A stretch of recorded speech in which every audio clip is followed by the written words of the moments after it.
in the name of your Son, Jesus. John 8, 1-12. Isang paborito nating balik-balikan na kwento dahil napakaraming mapipigang aral. Jesus went back to the temple area. The people all came to him and he sat and taught them. So ang ginawa ni Jesus, tinuruan ang mga tao. Ang tunay na light ay yung teaching ni Jesus. Pag sinabing live in the light, it means live in the teaching of Jesus, live by the teachings of Jesus. And what is the spirit of Jesus' teaching? Isang malinaw na mensahe na katuruan ni Jesus, God's grace, God's love. Giving rest and peace by forgiving sins. Destroying the law that made people needlessly sinful. Jesus voided the local, Israel-specific legal, social, and ceremonial purification laws given by Moses to the Exodus Hebrews/Israelites/Jews. Anong ibig sabihin natin? Pag sinabi ni Jesus that I came to destroy the law, to set you free from the law, yun yung mga laws that were specifically given to the nation of Israel. The people who went out of Egypt in the Exodus. It means that those laws were culture-bound. It was only for them, hindi para sa buong daigdig. May ibinigay ang Diyos sa mga katuruan para sa lahat ng tao, sa lahat ng kultura, sa lahat ng sibilisasyon, pero may ibinigay na kautusan si Moses na pang-Israelites lang. Ang isang malaking pagkakadulas ng marami, hindi naman sila Israelites, hindi naman sa kanila binigay, nakikisukob sa mga laws na yon, nagpapasakop, nabibigo tuloy na sundin. Kasi time specific yon para sa kanila, sa kanilang panahon, sa kanilang konteksto, sa kanilang sitwasyon. Yun ang mga laws that were nullified by Jesus. Those laws, including their numerous mutations and additions, kasi hindi lang naman yung commandments ang naging law ng Israel eh. Ang kanilang relihiyon nakaimbento ng 613 other mitzvots or laws, at marami pang mga regulations, sub-regulations, and not only that, yung Christianity that followed, that was here in the last 2,000 years, invented more laws, added more laws, kaya wala nang makakapasabay the law. Wala nang magiging guiltless, nobody can live in the light. Lahat takot, lahat kulang, lahat sinful, if measured by those laws. So those laws also mutated, and they made sinning inevitable, unavoidable, always making people sinful, guilty, afraid, stressed, and tired. Needless to say, those laws also placed the people under the power of abusive priests, abusive teachers of the law and Pharisees, who presided over and lived on the lucrative business of the law, sin, and forgiveness. At alam natin yan sa nakaraang 2,000 taon, napakalaking negosyo ng kasalanan at ng pagpapatawad sa kasalanan. Mga kapatawarang nabibili, Diyos na nasusuhulan ng kutakot-takot na mga durasyon. Kaya ang gustong-gusto ng relihiyon, magturo ng law. Para lahat lawbreakers, therefore lahat guilty, at pag guilty ka, syempre, laki-laki mo mag-donate. Malaking negosyo yung issue ng kasalanan. How can you live in the light? If the meaning of living in the light is living perfectly by the standards of the law, it is impossible. Iba ang Amerikano, yan ay ibinigay sa sinaunang Israelita. Ang isang napakalaking kalituhan, bakit ka nakikisali sa usapan? Nung ibinigay yon, sabi ng Diyos kay Moses, bring the people of Israel here, tell the people of Israel this. Israelite ka ba? So hindi ikaw ang kausap, sila. So merong laws na for them, merong laws na for them and for us. Yun yung mga law on love, on goodness, on kindness. Hindi yun sinira ni Jesus, hindi yun ginawa ni Jesus na null and void. Now, Jesus gave His one law and command, love others and yourself. Yan ang law niya. Ibig sabihin, lahat ng ancient laws ng araw, pag loving ang application, tuloy. Pag hindi loving, hindi na yun tuloy. So, meron nagkasala, babatuhin mo hanggang mamatay. Loving ba yun? Okay. Actually, in effect, itinigil ni Jesus yung practice na yon. Sa ating pag-aaralan ngayon at laging pinag-aaralang example. Now, the spirit of Jesus' teaching is giving rest and peace by setting people free from the law, to be very emphatic. By giving people a brand new start from the law, hindi yung brand new start na magic, na born again ka, hindi ka na makakasala, hindi ka na matetempt. Walang ganoon kasi, alam mo naman, kahit born again ka, nakakasala ka by the law, natetempt ka rin. Tuloy, nabibigo ka, parang ano nangyari sa akin, parang hindi ako na born again. Kasi mali yung expectation mo, what it means. Because what is given you is not a magically new lifestyle, but a new way of thinking, a new heart and mind, especially about the law and sin. You are given a brand new status as children of God. And the Spirit of God's teaching in Jesus, as we have said, is love. Loving and doing good to one another. That is the new law, the only command of Jesus. Loving ba na manghiya ng isang tao na sinful by the standards of the law? Loving ba na bulat-latin ang buhay niya sa harap ng lahat? Anong correction ang sinasabi niyo? Walang nako-correct dyan. Wala naman talagang nare-restore. Pagka ginano nila yan, after 2 weeks, umaalis na rin sa church na yun kasi napahiya na todo-todo. Lumilipat na lang. Kasi hindi naman talaga nare-restore. It doesn't work. Because it is a misguided application of tell it to the church. Meron kasing teaching, pagka daw may nakakasala, pag matigas ang ulo, tell it to the church. Pagka matigas ang ulo, tanggalin. Pero ang context ng church na yon, sambahay, a house church. A house church peopled by one family or an extended family. So kung may nagkakasala doon, pag tinelli to the church, after all, alam na rin naman nila yun kasi one family lang sila. Officially mo lang sinasabi para ma-deal. Effective i-deal yun kasi kung sila ay trader, kung sila ay leather maker, kung sila ay farmer, pag may in-expel sila from their family, economically magsasuffer. So mauobliga sumunod. But now, libo-libo yung tao sa church, itetel mo yung kasalanan ng isang tao, you are not really particularly personally connected and loving to this person. Pag-uusapan nyo lang, chichismisin nyo lang, hindi siya ma-restore. At tanggalin nyo man yan, lilipat lang sa kabilang kanto kasi may ibang church na doon. Nung araw kasi, yung home church yun lang ang church sa village na yun, sa town na yun, wala kayo malilipatan. Effective yung tanggalin mo yan, matatakot lang siya matanggal. Mawawalan siya ng family, mawawalan siya ng kasama sa hanap buhay niya. Interrelated kasi yung kanilang family, culture, religion, and their livelihood. Out of context yung tell it to the church na yan. Kaya ang nangyayari, chismisan. So, loving ba? Yun ang dapat itanong. Loving ba na may nagkakasala, i-expose mo in public, i-judge mo ng public? Well, of course, another very important cornerstone of the Jesus teaching is wellness. Healing people from physical, mental, social, emotional, and spiritual illnesses. Nakakahil ba yung mabato? Nakakahil ba yung litisin ka? Nakakahil ba na i-expose ka? Lalong nahihirapan ng emosyon. Lalong nagsasuffer.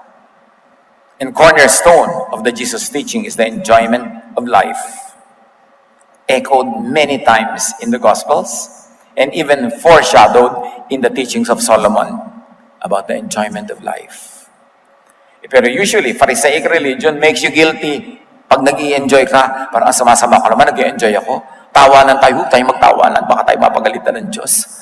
Yung anong ipinapakilalang Diyos ng Pharisaic religion is not the Father, not the God that Jesus introduced. You know how much Jesus values happiness, enjoyment, pleasure, and even social enjoyment? The first miracle of Jesus was to turn water into wine. Why? To extend the merriment of a wedding celebration.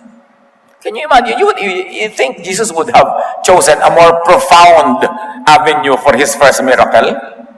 He would have chosen a more holy background for a miracle. But why a wedding? And why turn water into wine? You know by that Jesus likes people to enjoy, to have fun, a clean fun. Ang mga tao kasi noong araw, namamantikaan lang yung labi nila pag may kasalan. Nakakakain lang na masarap pag may kasalan, nakakapagsayawan, nakakapagkantahan. So, wala nang wine, di uwi ada. So Jesus made a miracle. Hindi man lang papagaling, may sakit paggawa ng wine. Tapos may mga i-invento pa ng teaching na, hindi wine yun. Walang alcohol content yung ginawa ni Jesus. Pero ba namang wine na walang alcohol content? Kasi mga tao, hindi nila matanggap na pwede mag-wine. Samantalang nung panahon ni Jesus, talagang kasama sa table, wine. Pipilit nila, tubig lang yan na may food coloring. Pharisaic teaching yan. Allergic sila sa fun and enjoyment. John 8:1-12, to continue. Di ba? Nagturo si Jesus. Biglang may occasion to give a shining example, personification of the ideas of his teaching. The teachers of the law and the Pharisees brought a woman that they had caught in bed with a man who was not her husband. They forced her to stand in front of the people. Imagine, nahuli ka in the privacy of your own bedroom, doing your thing, kakalagkarin ka sa plaza para ipahiya sa lahat ng tao. Anong puso meron ka? Nagaganunin mo ang isang tao, lalo't babae, in her moment of weakness, defenselessness. And you don't even know why she's doing it. Maybe she has nothing else to sell but her body. The economic system of that time was very cruel, especially to women. Tapos gaganunin mo. Tapos in the name of God. The teachers of the law and the Pharisees shamed people. And even up to now, it is happening in the name of Jesus. The teachers of the law and the Pharisees exposed the woman to be stoned by the people. But remember, the original law was to stone both the man and the woman to death. Konting pikit, konting tulog, biglang woman na lang yung babatuhin, na puwera na yung man. Because the religion of Israel and the state of Israel was run by men. So mga women na lang yun ang babatuhin, samantalang yung kinado-adultery by yourself. Nakita nyo, yung law na ipinagpipilitan nilang i-apply, sila din tinwist nila to benefit the men. The law institutionalized religious violence, cruelty, and murder. The law made people insensitive and hard-hearted in the name of God. Kaya kahit hanggang ngayon, yung nakapapad sa law, nakasama sa may mga nanay, sabi sa akin sa Facebook, anak, naging anti-mother, honest-man man ako, lalo ko na po siya, isang family, inismo, nakakaya sa church. Ano pong gagawin ko? Sabi ko, nanay, magpakananay ka na lang. Saka ka naman makatsa ko nisa. Nanay ka, sino ang susuko sa anak mo? Para i-fix mo na talaga. Kahit ako mo sa iyo, anak, in the name of God, kakalbalan niya. Magpakananay ka na lang. Kung marunong magalit ang Diyos, tanggapin na yung magalit. Talk to God kayo na lang. Pero huwag mong gawin yan. Magtatakwil ka ng anak dahil hindi siya tinatanggap ng church. Eh di lumipat ka ng church. Ina ka ikaw lang ang ina. Ikaw lang yung kapatid, ikaw lang yung tatay. Meron pa mga pastor, may mga anak po akong pasaway, ayaw sumunod, kaya itatakwil ko na kasi baka ako magdisiplina ng church namin, pastor pa naman ako, ganyan-ganyan. Sabi ko, bakit ka na lang muna magpakatatay? Hindi po sila sumusunod sa regulasyon ng church. Eh ikaw naman ang nagpastor, hindi sila Bakit mo sila idadamay sa desisyon mo? Magpakapastor ka, all you can. Pero ibang katawan yan, ibang tao, ibang utak. Paano po yan? Kung hindi yan katanggap-tanggap sa church, yung mag-decide ka, papastor ka ng buong bayan o magiging ama ka ng iyong anak. Ano bang unang nangyari? Naging ama ka ba o naging pastor ka agad?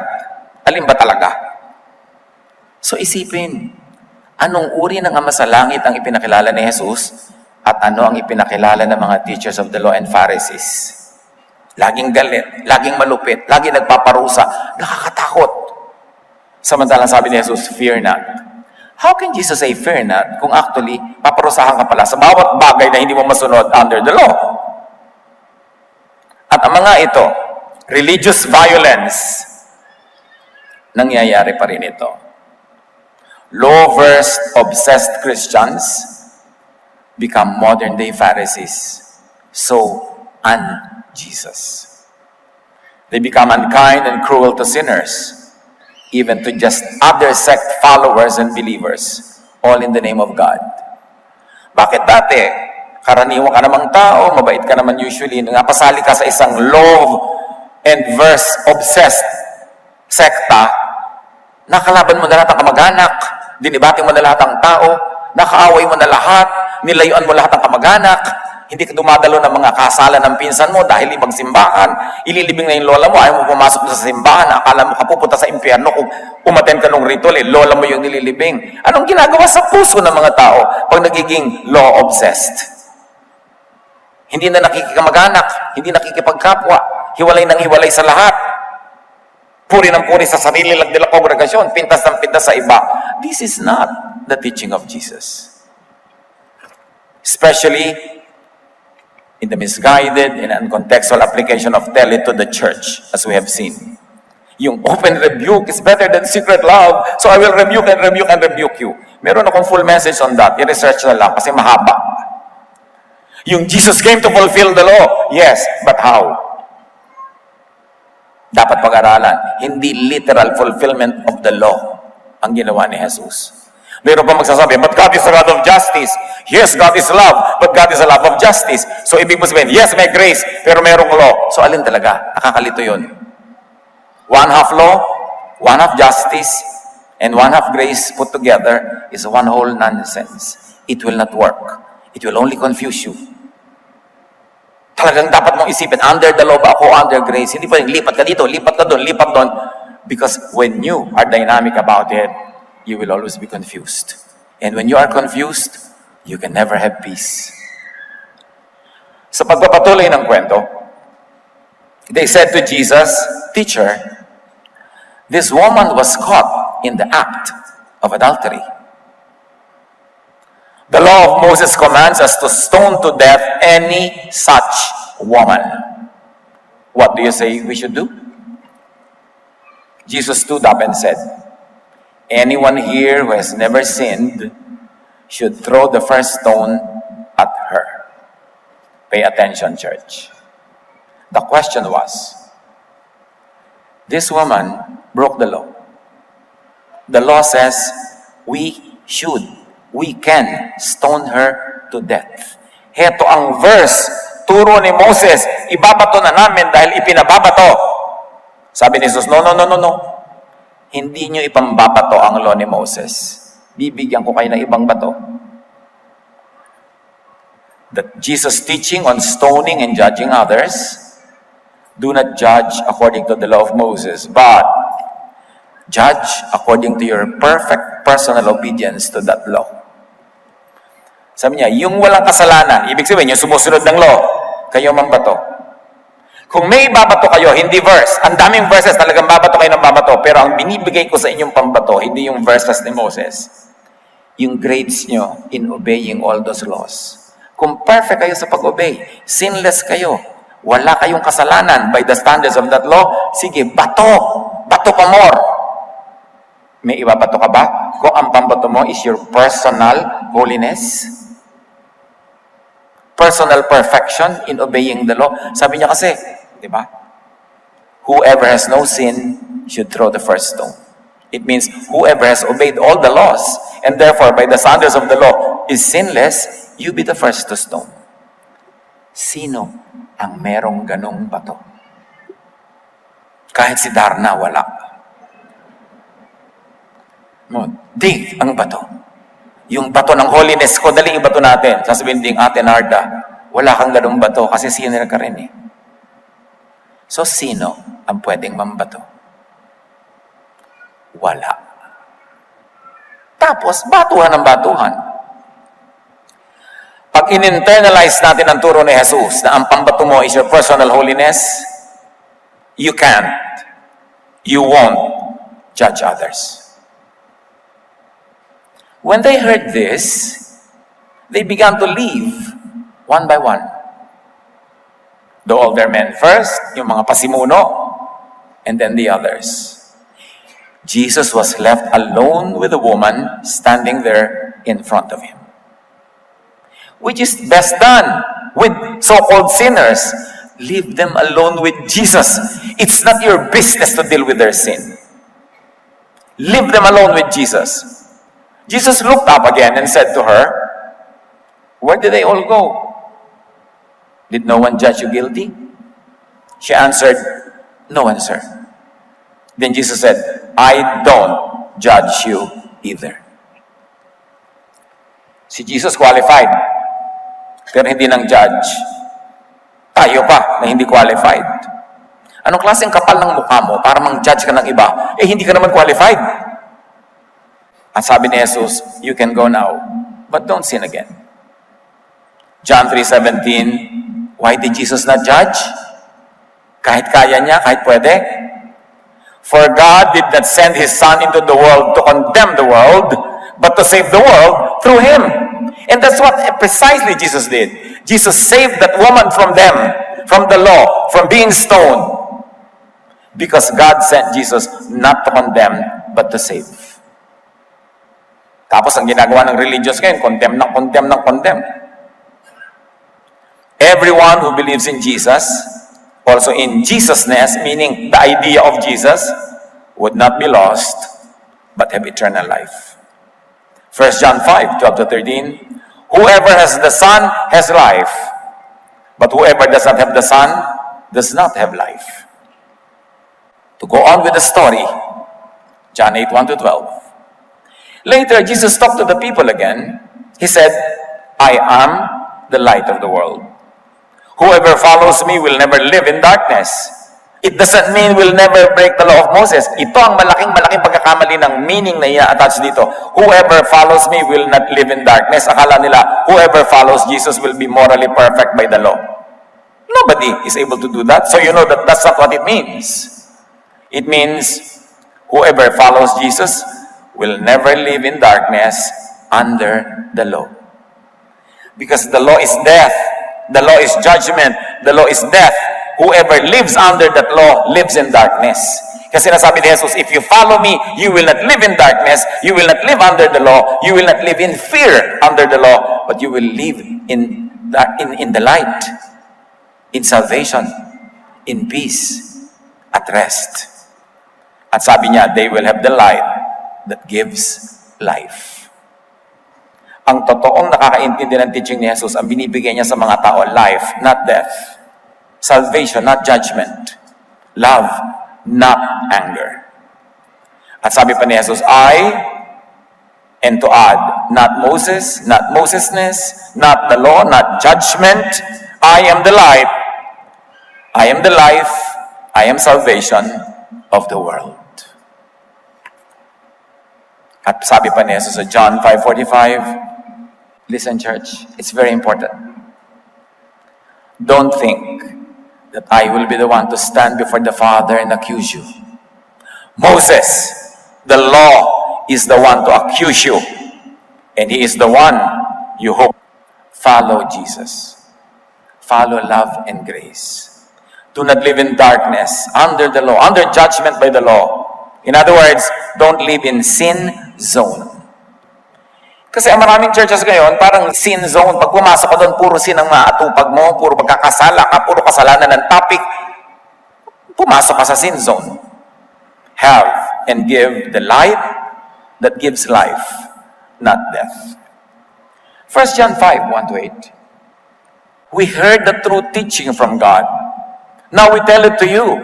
God is light, and in Him there is no darkness. Yan ang ibig sabihin ng if you are in Jesus, you will not live in darkness. Because in God, there is no darkness. In God, there is no darkness. Therefore, no sin, no law that makes people sinful. Yung God zone, parang autoclave. Pag pumasok ka doon, tanggal lahat ng mikrobyo. Pag pumasok under the grace of God, hindi niya ine-effect yung law ni Moses. Ang ine-effect niya yung love, yung forgiveness, yung restoration. So wala kang sin. Not because you are perfectly obeying all the law, but because you are declared sinless because of your faith in Jesus. God's light consumes all darkness and sin. Jesus destroys the law and sin. Jesus saves from darkness and sin. So, patuloy ang ating binabasang verse kanina. So, if we say that we share in life with God, but we continue living in darkness, we are liars. We don't follow the truth. Ang ibig sabihin ng we continue to live in darkness, hindi yung patuloy tayo nagkakasala by the law, kundi patuloy tayong ikinoconsider ng sarili at ng iba na under the law. Therefore, nagiging makasalanan tayo by our own pronouncements. If we say that we share in the life with God, meaning if we share under grace, but we continue living in darkness, meaning we continue living under the law, we are liars who don't follow the truth. If we say that we share in the life with God, that we now have life in God through Jesus, that we are now God's children through faith in Jesus, through grace and love, but we continue living in darkness under their own master, who is God, also Jesus, decides if they are doing right or wrong, not you.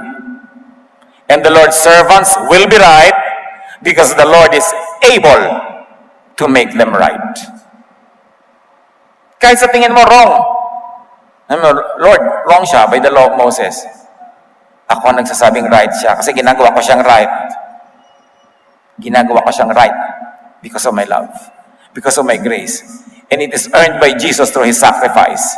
Ginagawa ko siyang right. Bakit mo ba siya pinipilit gawing wrong?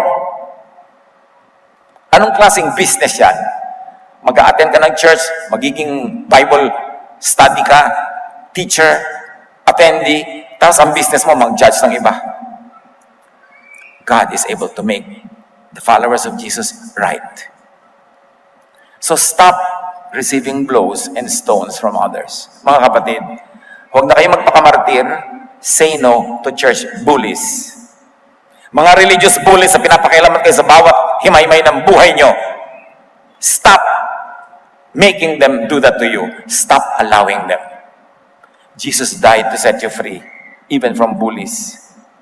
Stop receiving blows and stones from mere humans like you, from fellow sinners by the law lang naman.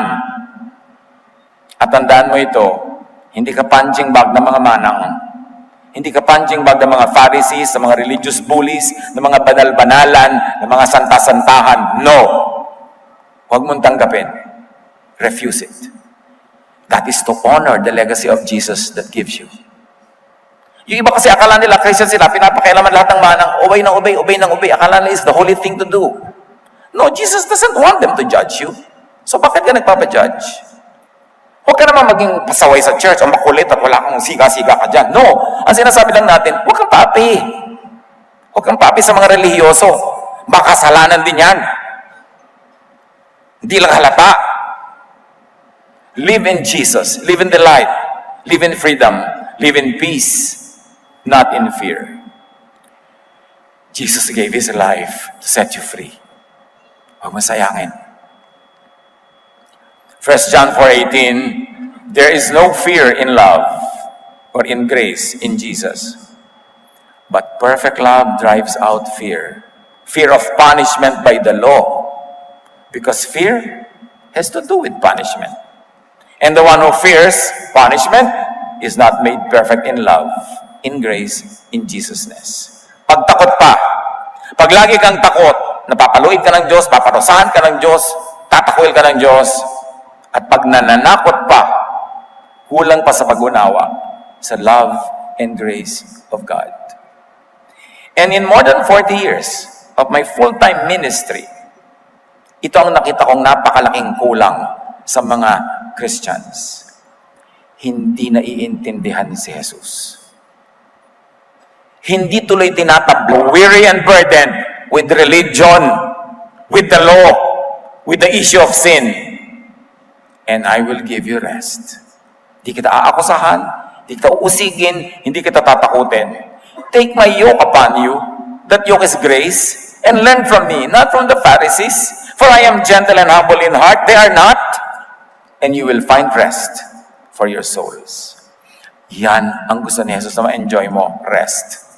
Sabi niya, for my yoke is easy, and my burden is light. Kung hindi kayo nagagaanan sa inyong religious burden, hindi si Jesus ang dala nyo, kasi siya magaan.